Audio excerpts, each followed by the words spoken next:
Hello everyone, it is I, Josh, here to bring you a brand new video, and today I'm going to be talking about, I got this sent on Facebook by a friend who was trying to warn me about this, but I looked around and I couldn't find it, and I found articles, and I will go ahead and link those down below in the description, but here's what I've heard. Did CNN and AOL News decide to tell people that bananas were infected with HIV/AIDS? Injected with it, because the red coloring, as I found out, was actually a fungus. While it doesn't look something you want to eat because it's got fungus in it, it turns out that the fungus is harmless to humans. And yes, it's red, so it looks like blood, but the thing is, CNN said I think the article, I couldn't find the article, I could not find the story, but CNN, I guess, on their network was talking about it, and it showed a description of it, and it said that bananas were tested positive with HIV/AIDS, and it was distributed by Walmart. And if you know anything about Walmart or any of these big corporations like Kroger and Walmart, when it says distributed by Walmart, it doesn't necessarily come from Walmart. Walmart doesn't have a giant factory that produces bananas. They buy them and they put their name brand on it, just like Kroger. When I worked at Seckler's Pickle Factory, we would make Kroger brand pickles. So it was sold in every aisle of Kroger. We used their recipe or whatever. I can't really go into details about that. I can't really quite remember, but I just remember we had a bunch of Kroger labels, and I thought that was pretty cool. And while it says distributed by Kroger brand or Kroger company, Cincinnati, Ohio, they don't have a pickle factory. Just like Tony Paco Pickles, we make it there at the factory as well. And Tony Paco's is a restaurant. So, the thing is, did CNN and AOL News just lie to the general public about this? After all, CNN has lied to the general public before and has been caught in a lie.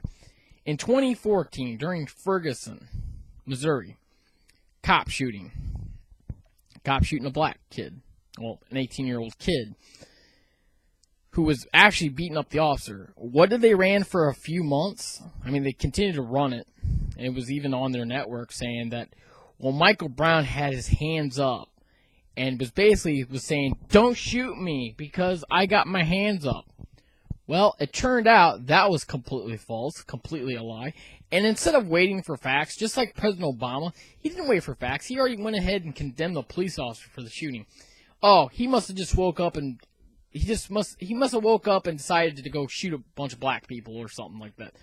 You know, and of course, the investigation did turn out that there were some racists on the police force. So it did turn out good, but it was sad that Michael Brown was killed. Except he was breaking the law and also resisting arrest and attacking a police officer in hopes of gaining his gun. If he would have got a hold of his gun, do you think the news media would be like, black kid shoots cop killer? Because, you know, how many frequencies has there been police shootings involving blacks? Well, the news media continues to say there's a lot more, but there's other people that have been shot by cops. And while this is kind of a random video, I'm just saying, my question is, if CNN and AOL News reported on this story, don't you think all major networks would be covering the story as well? Fox News doesn't have it. NBC doesn't have it. MSNBC doesn't have it. None of the other mainstream news media has this coverage. So it either is false, because in 2015 there was a claim going around that somebody injected it with something and it turned out to be false. Snoops.com has it. I don't rely on that website very often because there's times where they basically said something was false when it was actually true. So you have to look at it prospectively. You know, like I said, I do watch the news occasionally. I mean, I watch Fox News more because I don't care for CNN. And sometimes, if I notice that a story seems like it can't be true, chances are it's not true. And I'm not blaming my friend. And all of a sudden, I'm accused of harassing my friend for sharing facts. If you don't like truth, then you need to step away from me. Because I am tired of people sending me fake news that can't be verified by anybody. Just because CNN posted it, why can't I find the article? AOL News, why can't I find that article? These people could claim to be CNN or AOL News, and they're not actually working for AOL News or CNN. That has happened. Just like, you may remember this hoax. Big Show apparently died last year. Well, he's very much alive. And someone claimed to have worked for WWE, and guess what? They didn't. In fact, you can't even find the blog post anymore because it was deleted. That's weird.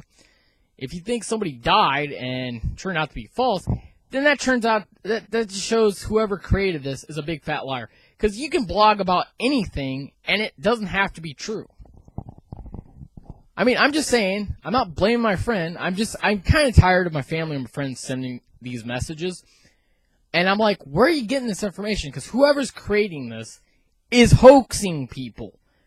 Do you really believe CNN, even though they had a news caption on one page, like I said, I'm going to put the links down below of the actual factual story versus the fictional story, where it may create mass hysteria, because there's been 3 times in our nation that there was mass hysteria thanks to the news media.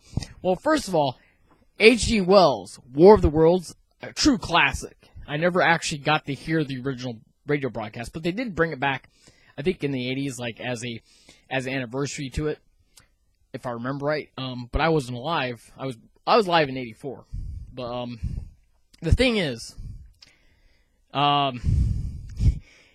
if people didn't listen to the beginning of the radio program, they would think it was real because it sounded so realistic.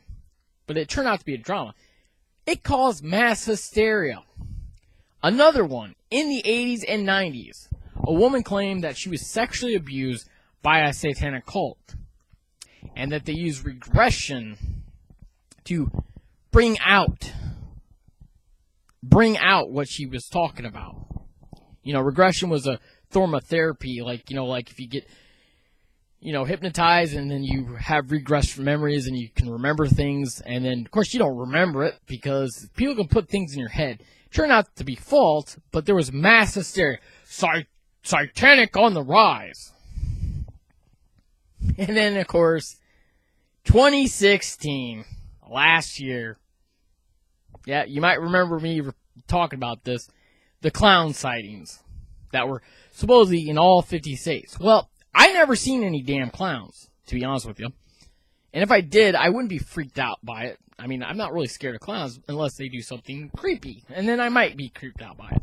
But other than that, mass hysteria is on the rise again, because you could thank the news media for not actually caring about promoting or actually factualizing any story.